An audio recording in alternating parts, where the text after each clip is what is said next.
হাত রেখে কালিমা পড়ে মুসলমান হইছ, ওই নবী সত্যি নবী, আমাকে বরায়া দাও লা ইলাহা ইল্লাল্লাহ মুহাম্মাদুর রাসূলুল্লাহ সাল্লাল্লাহু আলাইহি সাল্লাম। একটু চিৎকার মেরে বলি সুবহানাল্লাহ। নবীর দোয়া আল্লাহর দরবারে কবুল।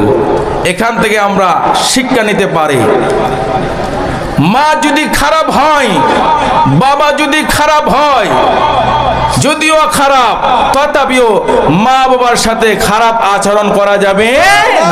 সুবহানাল্লাহ বলবেন না?